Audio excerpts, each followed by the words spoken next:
Welcome to PP talks. నేను ప్రతిభ. So చాలా ఉత్కంఠ తర్వాత జూన్ 4న ఇవాళ అయితే రిజల్ట్ అయితే అనౌన్స్ కాబోతోంది.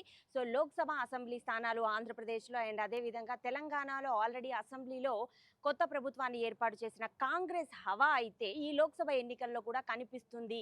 సో ప్రధానంగా అయితే కాంగ్రెస్కి బీజేపీకి మధ్య ప్రధాన పోటీ కొనసాగనుంది అని అయితే సుస్పష్టంగా అయితే మనకు తెలుస్తుంది. బట్ కానీ ఇక్కడ మనకి తెలుసుకోవాల్సిన విషయం ఏంటంటే, as per the exit polls ప్రకారం 10 సంవత్సరాలు తెలంగాణని ఏలినటువంటి బీఆర్ఎస్ 1-2 స్థానాల్లో కుదేలవుతుంది అనేది as per the exit polls అనేవి మనం చూసాం. సో అది నిజమా కాదా అనేది తెలుసుకోవడం మాత్రమే బాకీ ఉంది. బట్ కానీ సో కాంగ్రెసే గెలుస్తుంది అనేది స్పష్టంగా అయితే మనకి తెలుస్తోంది.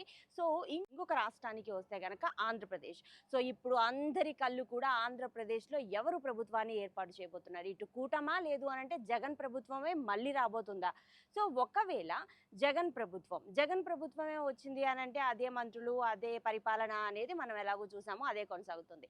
కాదు, కూటమి ఎంతమంది కలిసి వచ్చినప్పుడు కూటమే వస్తుంది అనేది as per the exit polls మనకు వచ్చాయి.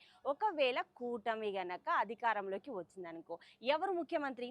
సరే, చాలా మంది కూడా నారా చంద్రబాబు నాయుడే ముఖ్యమంత్రి అని అంటున్నారు. సరే ఓకే, నారా చంద్రబాబు నాయుడు ముఖ్యమంత్రి అయితే మరి జనసేన అధినాయకుడు ఏమవుతారు?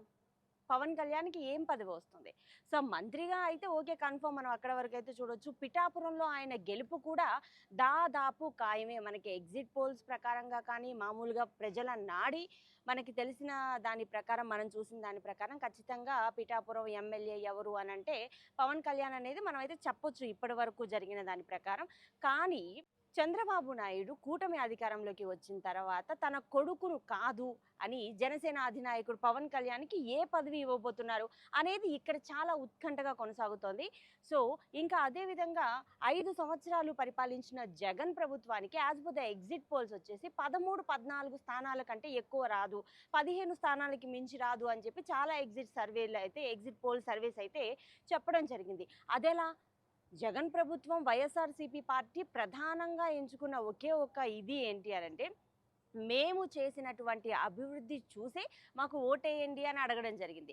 అంత కాన్ఫిడెంట్గా వాళ్ళు చేసిన అభివృద్ధి ప్రకారమే ఓట్లేయండి అన్న ప్రభుత్వం 13-14 స్థానాల్లో కుదేలవ్వడం ఏంటి?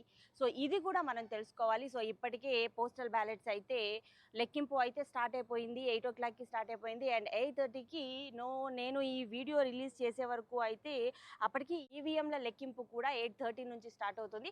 సో ఇప్పుడు చూడాలి, ఇటు తెలంగాణలో అయితే ఎవరు గెలుస్తారు అనేది తెలుసు, బట్ కానీ ఎన్ని స్థానాలు గెలుస్తారు అనేది అయితే ఇప్పుడు తెలుసుకోవాలి. అండ్ ఆంధ్రాలో కూడా ఎన్ని స్థానాల్లో గెలుస్తుంది కూటమి, లేదు కూటమి కాదు జగన్ ప్రభుత్వం, అందరి అంచనాల్ని తారుమారు చేసి జగన్ ప్రభుత్వం కనుక అధికారంలోకి వస్తే మంత్రులు ఎవరెవరు గెలుస్తారు అనేది అయితే ఇక్కడ మనం చూడాల్సి ఉంది. పిఠాపురం ఎమ్మెల్యే ఇంకెవరు? జనసేనాని పవన్ కళ్యాణ్. మరి పవన్ కళ్యాణ్ కూటమి కనుక అధికారంలోకి వస్తే పవన్ కళ్యాణ్కి ఏ అధికారం దక్కబోతోంది, ఏ పదవి పవన్ కళ్యాణ్కి దక్కబోతోంది అని మీరు అనుకుంటున్నారు? సో నాకు కామెంట్ బాక్స్లో మీరేమనుకుంటున్నారో నాకు తెలియజేయండి. Thank you.